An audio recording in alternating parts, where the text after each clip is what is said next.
Livro de Lucas, capítulo 4, nós vamos ler a partir do versículo 14. Aleluias! A partir do versículo 14, que tem como epígrafo o título Jesus é expulso de Nazaré. Quantos acharam? Digam amém? Amém. E diz assim, no versículo 14: Jesus voltou para a Galiléia no poder do Espírito, e por toda aquela região se espalhou a sua fama. Ensinava nas sinagogas e todos o elogiavam. Ele foi a Nazaré, onde havia sido criado, e no dia de sábado entrou na sinagoga como era de costume, ou como era seu costume, e levantou-se para ler. Foi-lhe entregue o livro do profeta Isaías. Abriu e encontrou o lugar onde está escrito: o Espírito do Senhor está sobre mim, porque Ele me ungiu para pregar boas novas aos pobres. Ele me enviou para proclamar liberdade aos presos e recuperação de vista aos cegos, para libertar os oprimidos. Versículo 19: e proclamar o ano da graça do Senhor. Em algumas versões, o ano aceitável do Senhor. Então ele fechou o livro, devolveu-o ao assistente e assentou-se. Na sinagoga, todos tinham os olhos fitos nele. E ele começou a dizer-lhes: hoje se cumpriu a escritura que vocês acabaram de ouvir. Aleluias. Feche seus olhos e eu peço que você mesmo possa fazer a sua oração pedindo: Senhor, abra o meu entendimento. Que tudo aquilo que for dito, não do pastor Joey, não, porque eu não tenho nada a dizer aqui, mas tudo aquilo que o Senhor tem para a sua igreja, que de fato nós consigamos consumir. Senhor Jesus, Deus Todo-Poderoso, Espírito Santo de Deus, nós queremos sobretudo te agradecer, ó Pai. Te agradecer pelo privilégio, pela oportunidade a qual o Senhor nos dá de nos assentarmos à sua mesa, em um culto tão solene, em memória, ó Deus, à Santa Ceia, ao teu sacrifício. Muito obrigado, ó Deus, pelo Senhor ter trago cada vida aqui hoje. Muito obrigado, Senhor, pelo Senhor não nos dar apenas uma oportunidade, que você abre e ela, enfim, ela automaticamente já destrava. Mas as mais antigas não têm essa trava, ou a grande maioria ainda não tem essa trava. Então nós somos levados a abri-la com um abridor de lata. Mas justamente na pressa, justamente quando você está com fome, você quer abrir a lata de sardinha, de milho, de ervilha, seja lá do que. Eu, pelo menos, eu levanto a minha carteirinha. Eu pego um bom facão, pego um bom soquete e... Não é verdade? Quem já fez isso aqui? A grande maioria, não é verdade? Só que a função da faca não é abrir lata. A função da faca é cortar. A função do soquete não é martelar. A função do soquete é socar. Porém, levado por uma necessidade momentânea, nós somos levados a nos utilizarmos de alguns objetos para saciar a nossa vontade, a nossa necessidade. Um outro exemplo muito comum, que acontece muito comigo, já aconteceu, eu gosto muito de dormir no escuro. Para mim, quanto mais escuro puder, melhor. E quando a gente faz mudanças, né, quando a gente muda de uma residência para outra, é muito comum que nos primeiros dias a cortina ainda não esteja no lugar com blackout. Então, logo pela manhã, a iluminação já entra acordando, despertando, e é muito incômodo.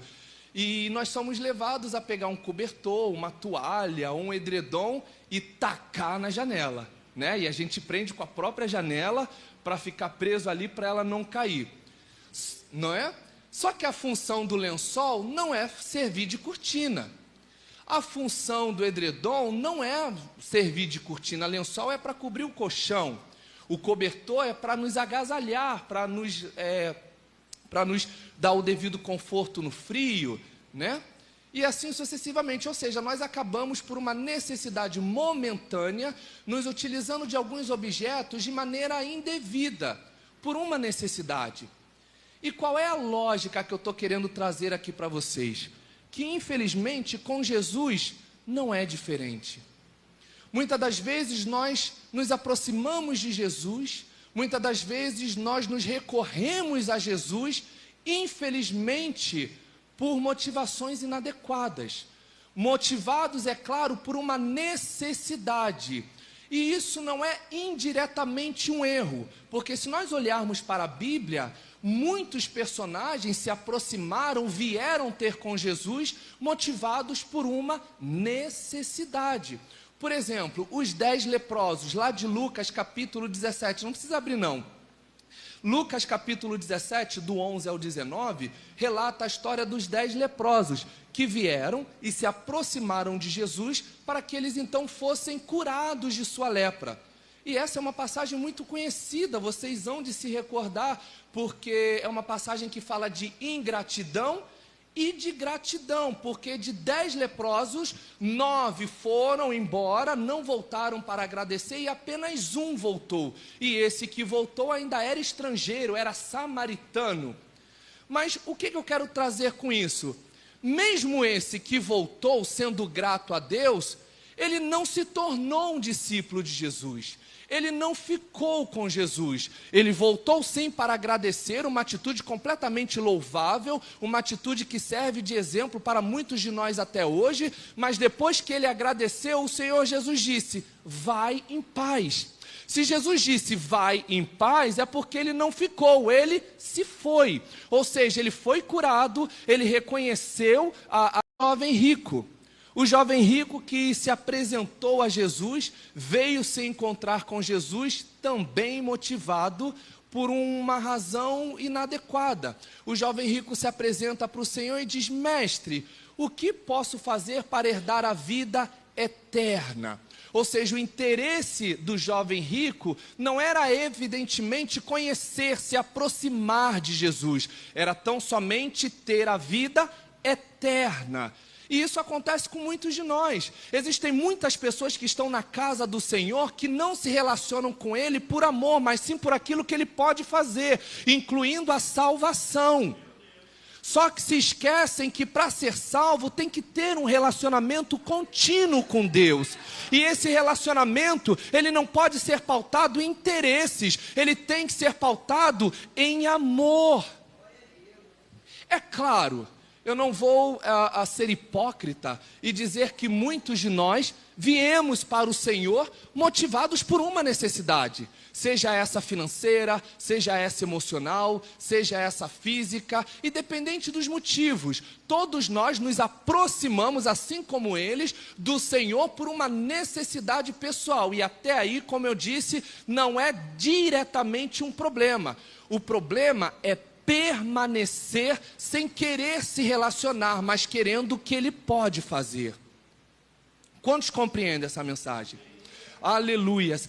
Jairo e a mulher do fluxo de sangue, aconteceu a mesma coisa. Jairo estava com a sua filha doente, enferma, e ele vai ter com Jesus. Quando ele se encontra com Jesus, ele recebe a notícia de que a sua filha então veio a falecer. Nesse meio tempo, eles se deparam com a mulher do fluxo de sangue, mas aí Jesus a cura, né? Automaticamente ela é curada quando ela toca nas vestes de Jesus. Depois Jesus vai até a casa de Jairo, e depois não se fala mais da mulher do fluxo de sangue. Ela não se tornou uma discípula de Jesus, nunca mais ouviu falar, não há relatos na Bíblia. Então a gente subentende que ela foi curada e seguiu com a sua vida. Ela acreditou em Jesus, ela ouviu falar de Jesus, ouviu falar no que Jesus podia fazer, foi ter com Jesus, foi abençoada por Jesus, foi curada por Jesus, recebeu o que Jesus podia dar, mas depois de ter recebido a cura, seguiu o seu próprio caminho. Com Jairo a mesma coisa. Jairo foi desesperado. Minha filha está enferma. Depois ele recebe a notícia de que a filha morreu. Minha filha está morta. E Jesus diz, eu vou até lá, vamos resolver o problema. Conjecturando para que você entenda. Chegando lá, Jesus ressuscita a filha de Jairo. Só que daí então, Jairo continua seguindo a sua vida. Jairo não se torna um discípulo. Jairo não tem um relacionamento com Cristo. Simão, né? Jesus na casa de Simão, fariseu. Simão, fariseu, chegou até a fazer o convite para Jesus. Jesus, vamos num jantar lá em casa. Eu vou fazer uma recepção para o Senhor. Leve quem o Senhor quiser. Ele então recebe Jesus, faz todo aquele jantar, toda aquela polpa, mas não se relaciona com Jesus. Simão, fariseu, aquele só queria status de quem andava com Cristo. Status de quem anda com Cristo, muitos de nós temos, porque status é muito fácil, compartilhar um status através de uma foto, através de um vídeo, através de um Reels, através de um link, né, de um check-in. Mas a verdadeira evidência de que realmente você recebeu a Cristo, não apenas na sua casa, mas na sua vida, é a sua mudança de caráter. Paulo mesmo já disse, já não vivo eu, mas Cristo vive em mim. Cristo vive em mim, ou seja, as atitudes não são mais minhas, a fala não é mais a minha, a fala tem que ser a fala de Jesus, o meu tratamento para com o próximo tem que ser como Jesus, a forma como eu lido com os problemas não tem que ser como eu acredito que deva ser, mas sim como Jesus trataria. E é um desafio, sim, muito grande para nós sabermos como que Jesus agiria. Mas nós não podemos desistir, né? A forma como Jesus agiria está aqui, na palavra. Só que eu louvo a Deus porque em meio a tantos exemplos que eu poderia continuar citando aqui, eu separei 2 exemplos que justamente por uma necessidade se aproximaram de Jesus e se mantiveram em fé. E um deles, por incrível que pareça, foi Naamã. No livro de 2 Reis, capítulo 5, nós vemos a história de Naamã, um general sírio que está com seu corpo todo debilitado por conta da lepra. E ele vai à prova da graça e da misericórdia do Senhor, inclusive contrariando o que muitos teólogos dizem, que o momento da graça é só no Novo Testamento. Não, a graça e a misericórdia do Senhor sempre existiram na história. Já se manifestava, graça e misericórdia essa que nos mantém de pé até hoje, graça e misericórdia que não estavam apenas sobre a vida deles, está sobre a minha e sobre a vida de cada um de vocês. Aleluias. Naamã então dá os 7 mergulhos e Naamã é curado, e ele então é tocado por todo aquele poderio. Porque na Síria ele já tinha se relacionado com diversos deuses, mas nenhum daqueles deuses teve poder suficiente para curá-lo daquela lepra.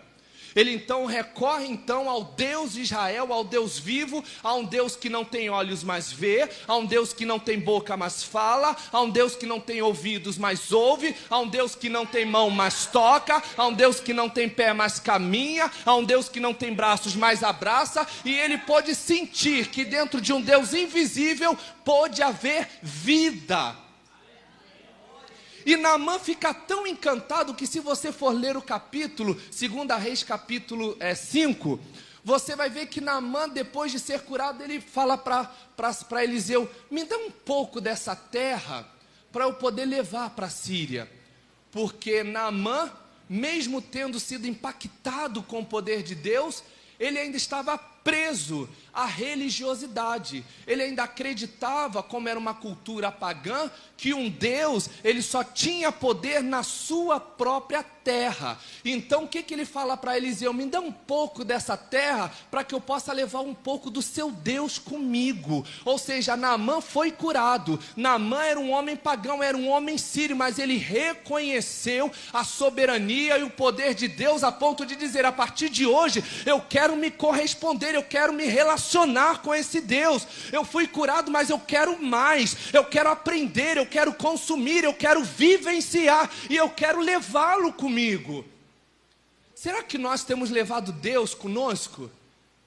Será que você tem levado um pouquinho da sua terra para a sua casa? Será que você tem ido para sua casa com o intuito de que é a fonte, não é verdade?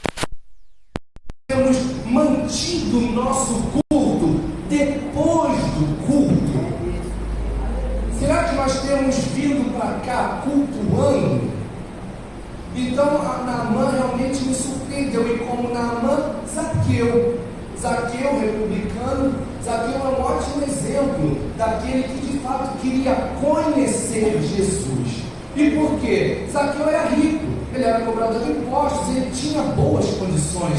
Zaqueu, até que a Bíblia fale, ele não tinha problema de saúde algum, ele não tinha problemas familiares algum, ele não tinha problemas espirituais algum, mas ele quis conhecer Jesus, a ponto de se desviar de uma grande multidão, subir em uma figueira para ver Jesus, apenas para conhecer Jesus. E esse ato foi tão notório que o próprio Senhor Jesus o percebeu e disse: Zaqueu, desce depressa, porque hoje me convém repousar na tua casa. Glória a Deus. A minha oração é que, em meio a tantos problemas que você possa ter, em meio a tantos problemas que possam ter te trago aqui nesta noite hoje, mas que, sobretudo, o seu propósito maior seja se aproximar de Cristo, seja conhecer a Cristo, seja consumir a Cristo, para que Cristo possa olhar para você na noite de hoje e diga: desça depressa, porque hoje eu vou repousar na tua casa. Aleluia, glória ao nome do Senhor Jesus.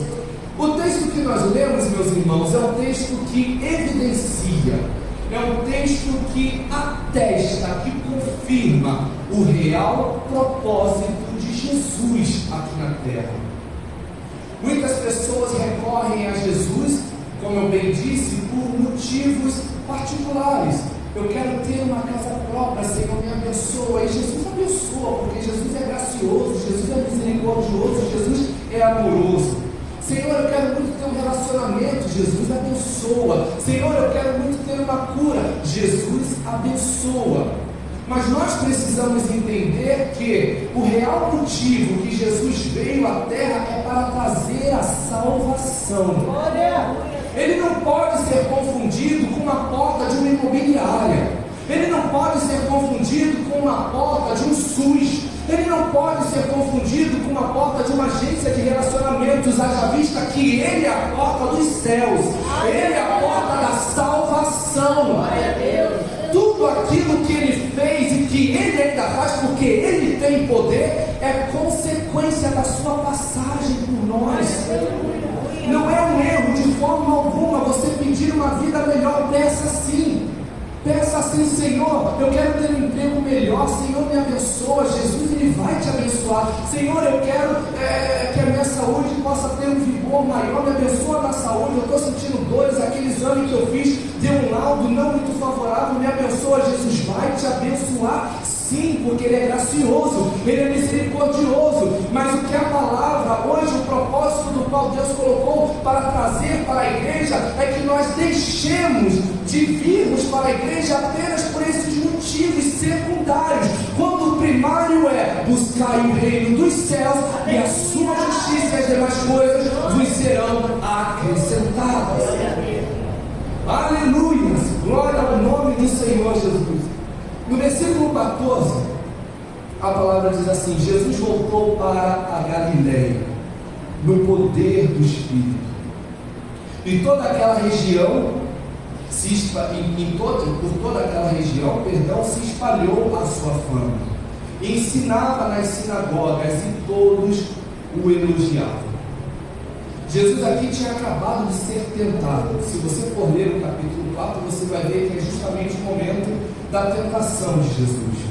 Jesus foi tentado, Jesus foi levado até o deserto pelo Espírito para ser provado, para ser tentado, e após ter sido aprovado, ele volta então para a Galileia debaixo do poder do Espírito. O ministério de Jesus, ele foi 100% regido pelo Espírito Santo de Deus. Em Atos, quando ele é assunto aos céus, há uma inversão. O Espírito Santo de Deus vem e ele passa a atuar sob a direção de Jesus. Então, antes, Jesus era regido pelo Espírito Santo. Hoje, o Espírito Santo é regido por Jesus. E a palavra diz que ele ensinava nas sinagogas e muitos o elogiavam. Esse elogiavam quer dizer que ele era reconhecido.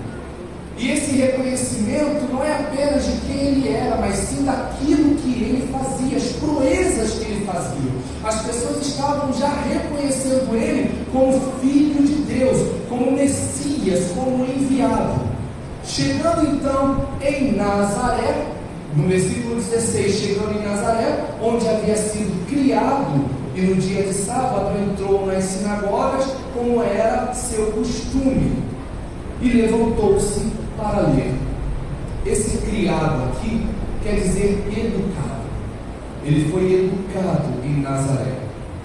E no dia de sábado ele entrou na sinagoga como era de costume. E eu gostaria de fazer uma pausa para isso, como era de costume, porque aqui a gente vê Jesus fazendo o que muitos hoje batem no peito e dizem que não é mais necessário, né? Que é estar na igreja, que é estar no corpo, que é estar na noiva do Senhor. Muitos batem no peito e dizem: eu não preciso estar no templo porque Deus não habita mais em templos feitos por mãos. Eu já até ministrei sobre essa palavra aqui no congresso Sou Casa. Muitos batem no peito e recitam esse versículo, e realmente Deus ele não habita aqui. Tanto quando a gente vai embora, o Espírito vai com a gente. Quando nós estamos aqui, nós nos tornamos um alvo maior do Espírito. Mas quando as portas se fecham aqui é um galpão como outro qualquer. E as pessoas pegam essa palavra, batem no peito e dizem: não, eu sou a igreja do Senhor, eu não preciso estar envolvido em quatro paredes, porque Deus não habita em quatro paredes. Deus é tão grande que não habita. E realmente isso é muito louvável. Mas será que a pessoa que tem a discrepância de falar esse versículo, ela parou para entender o contexto do qual esse versículo foi mencionado? A igreja, sim. E você pode até perguntar: ué, mas a igreja não cresceu em Atos? A igreja do Senhor Jesus nasceu em Atos. Mas a sinagoga pode sim ser comparada com uma igreja. Na verdade, a igreja já passa a ser quando eu me reúno com os meus irmãos e aqui a gente já começa a louvar e adorar. Lembra quando Moisés certa vez se apresentou para o faraó e disse: assim diz o Senhor, permita que o meu povo vá até o deserto para render culto. Aqui era Moisés dizendo: o povo quer ser igreja, o povo quer cultuar. Então o que determina sobre a minha vida e sobre a sua vida, se nós somos ou não igreja, é a forma que nós cultuamos ao nosso Deus. Aleluia. E aqui Jesus a palavra deixa claro que todo sábado, como de costume, Jesus ia à sinagoga, reforçando o que está escrito em Hebreus 10:25, que diz: não deixemos de reunir-nos como igreja, segundo o costume de alguns, mas encorajemo-nos uns aos outros. Veja como Jesus ele não nos ensina somente através da palavra, ele nos ensina através da sua atitude, através do seu exemplo, para que nós possamos assim seguir.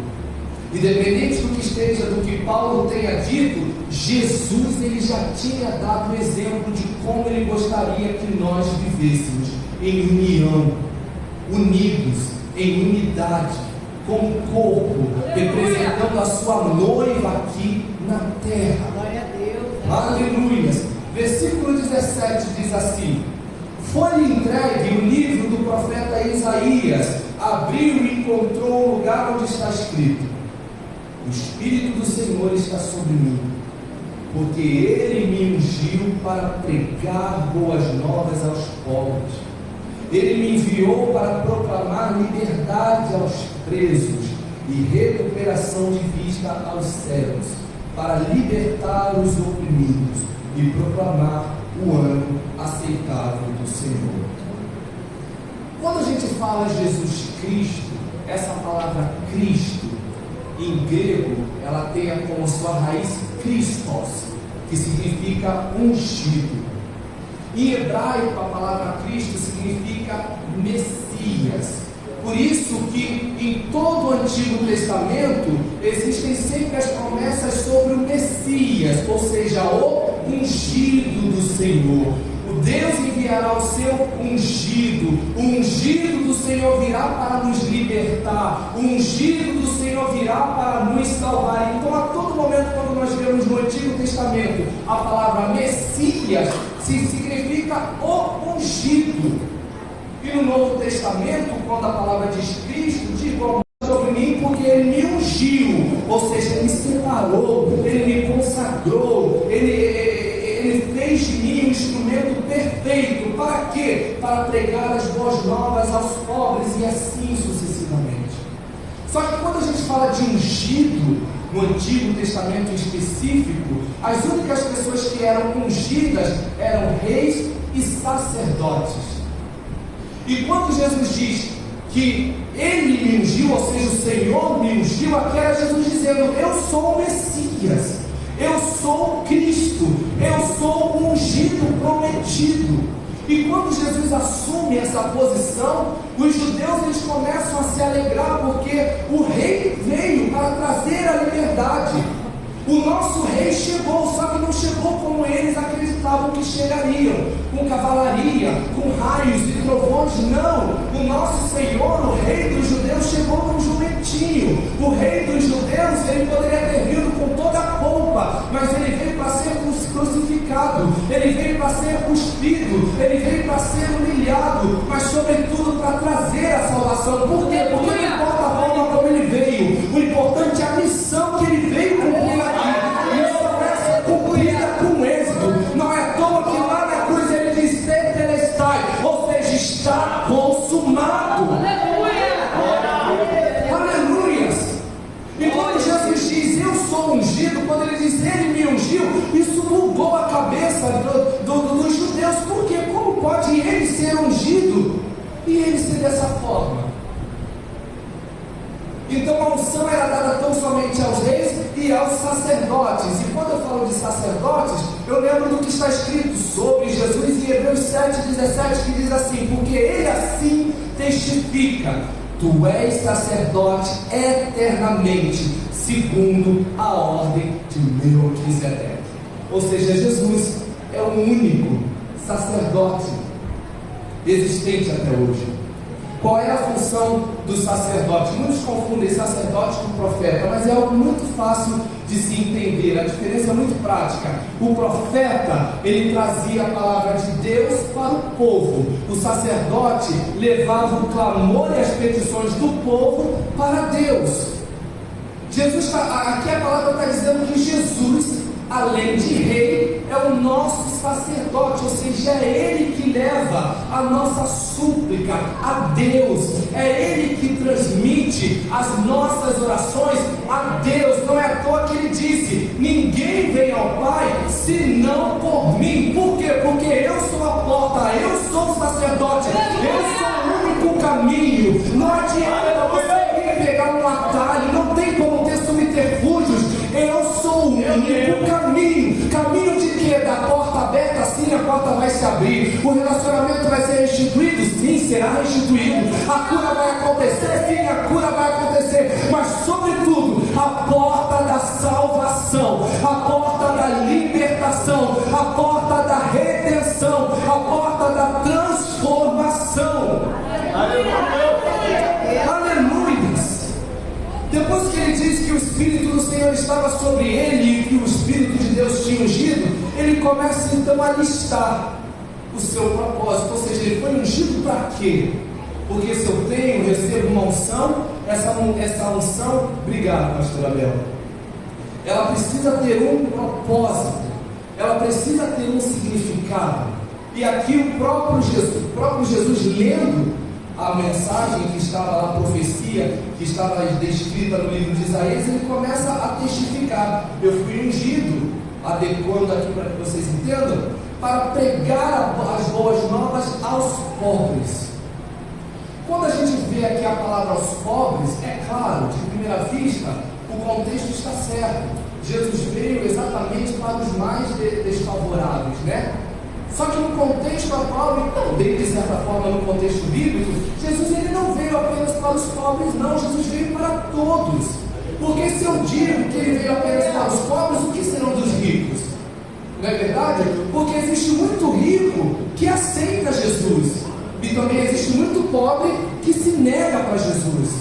Então existe uma controvérsia. Então a melhor maneira de nós entendermos esse texto é entender que quando ele diz que ele veio para pregar as boas novas aos pobres, são os pobres de espírito, são os desfavoráveis espiritualmente, de entendimento da palavra do Senhor. E aqui ele fala: eu vim para pregar as boas novas aos pobres, ou seja, eu vim para trazer novidade de vida. Aleluias! Eu vim para trazer uma mudança positiva. Eu vim para justamente trazer conforto. E ele continua seguindo: ele me enviou para proclamar liberdade aos presos. Aqui no original, na verdade, diz: eu vim para dar o perdão aos presos. Muitas pessoas da época, é claro, estavam presas, assim como hoje, e estar numa cadeia sem ter a possibilidade de pedir um perdão, de verdadeiramente viver o perdão, é algo que corrói para aqueles que reconhecem o seu erro, não é verdade? E aqui Jesus está dizendo: eu vim para perdoar os presos, ou seja, aquelas pessoas desprovidas, aquelas pessoas que não têm a oportunidade de se desculpar e de receberem o perdão. Eu, como Filho de Deus, como o próprio Deus encarnado, eu vim para que eles recebam o perdão. O perdão aqui é o alívio da alma, é a libertação da consciência que fica matutando, que fica matando a nossa vida espiritual constantemente, dia após dia, por conta dos nossos pecados. Aqui Jesus está falando: eu vim para proclamar e para perdoar você que está preso no seu trauma, você que está preso nos seus medos, você que está preso no seu passado. Eu vim para te libertar, para te perdoar. Aleluia, aleluia, aleluia. Glória ao nome do Senhor Jesus. E ele continua dizendo: e ele também veio para trazer a recuperação da vista aos cegos. Quando a gente olha para esse texto, por isso que nós precisamos entender as Escrituras, porque quando a palavra diz que ele veio para trazer a recuperação da vista aos cegos, subentende-se que ele veio para curar apenas cegos. Não, ele veio para curar todos. Só que quando Jesus se utiliza desse termo, eu vim para trazer a recuperação da vista aos cegos, não era no sentido literal. Meu Deus, meu Deus. Aqui Jesus está dizendo: eu vim para trazer o entendimento do meu povo, eu vim para abrir os olhos do meu povo, eu vim para trazer a clareza, porque outrora muitos de nós, eu e vocês, nós éramos cegos, nós não conseguíamos ver a verdade, entender a verdade, nos relacionarmos com a verdade.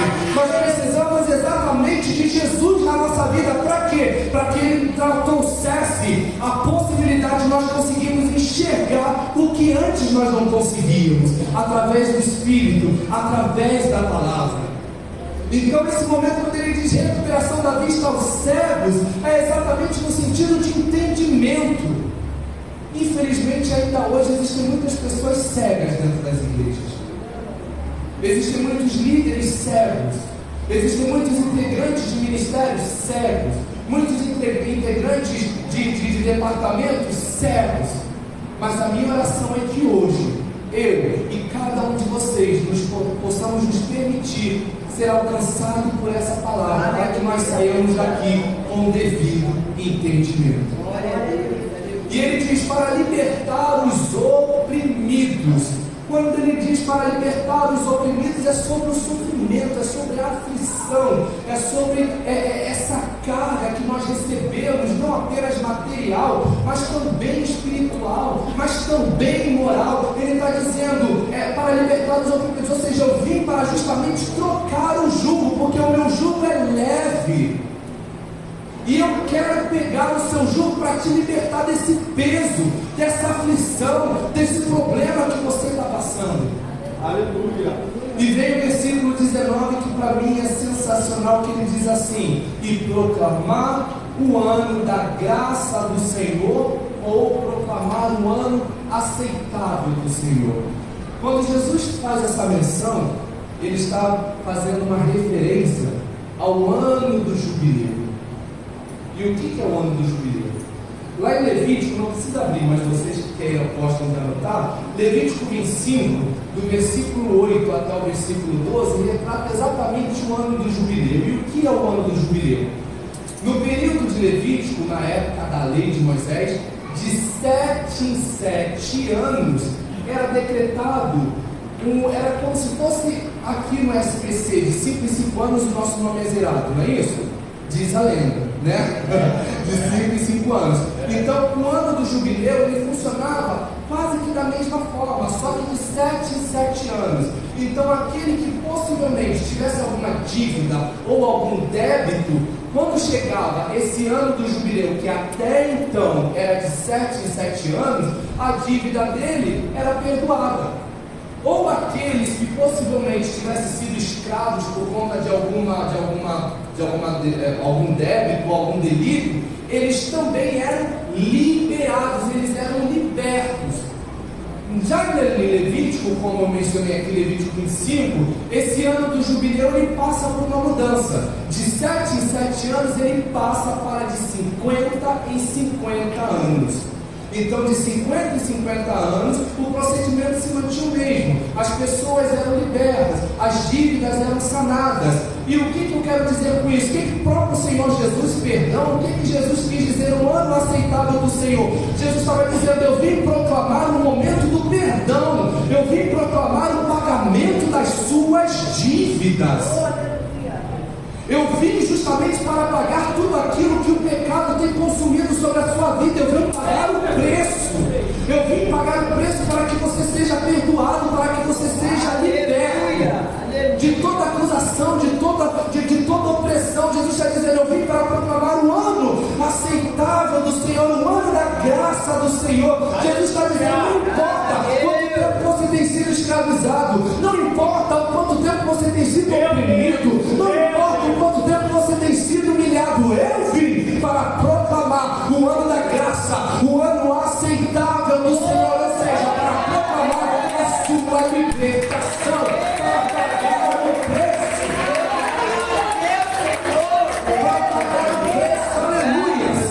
aleluias. No versículo 20, seguindo, diz assim: então ele fechou o livro, ou seja, depois de ter lido, devolveu ao assistente e assentou-se na sinagoga. Todos tinham os olhos fitos nele. E ele começou a dizer-lhes: hoje se cumpriu a escritura que vocês acabaram de ouvir. Na época antiga, ao contrário do que nós fazemos hoje, inclusive, quando um mensageiro ele ia proclamar a palavra, ele não pregava em pé, ele lia em pé, mas ele se assentava. Por isso que a palavra diz aqui que ele se assentou. Por isso que a palavra diz que todos ficaram atentos a ele, porque depois de ter lido, assentado, agora todos prestariam atenção no que ele iria pregar. E ele vira e diz: hoje se cumpriu a escritura que vocês acabaram de ouvir. Jesus estava lendo uma palavra de Isaías séculos antes e estava dizendo: essa palavra, ela estava anunciando a mim e eu cheguei. Aleluia! Essa palavra faz menção a mim e é eu que estou lendo. Então hoje está se cumprindo essa palavra. Não precisa mais olhar para o futuro, porque aquilo que era anunciado para o futuro já se tornou presente. Aleluia! Aleluia! Não apenas na minha vida e na sua vida. E eu lembro do que o próprio Senhor Jesus falou para a mulher samaritana em João 4:23, quando ele diz: mas a hora vem e agora é. Jesus está dizendo para a mulher samaritana: sim, o Messias, o prometido, aquele a quem você está achando que está pregando para mim, sou eu. Não precisa esperar mais, porque já se materializou, já se cumpriu, a promessa já chegou na sua vida. E da mesma forma que a promessa chegou na vida da mulher samaritana, da mesma forma que aqui Jesus deixa claro que a promessa e que as escrituras estavam se cumprindo, com poder e autoridade pela palavra, o Senhor me habilita a falar hoje, aleluia, o cumprimento da da palavra do Senhor está disponível para que você a vivencie. Porque o sacrifício já foi feito. O sacrifício da cruz. Eu não sei quais são os motivos, o louvor pode se preparar, que te trouxeram aqui hoje. Você vem para a igreja, eu venho para a igreja, e é claro, é sempre bom estar com os irmãos, é sempre bom poder rever os irmãos, é sempre bom depois de uma semana, uma semana às vezes cansativa, catastrófica, poder ver o nosso hoje querido irmão Diácono João, todo de azul, é muito bom poder ver a minha irmã Selma, que depois de um vendaval com a sua mãe, depois de toda uma tempestade, se manteve de pé. É muito bom poder ver a nossa irmã Joana, que em meio a tantas tempestades tem se mantido de pé. É muito bom, é maravilhoso. Só que por mais maravilhoso que seja nós revermos os nossos irmãos, a nossa vinda aqui tem que ser motivada por Ele. Porque todas as coisas são por Ele e para Ele. Amém? Que Deus seja louvado pela vida de cada um dos irmãos nesta noite. Vamos louvar.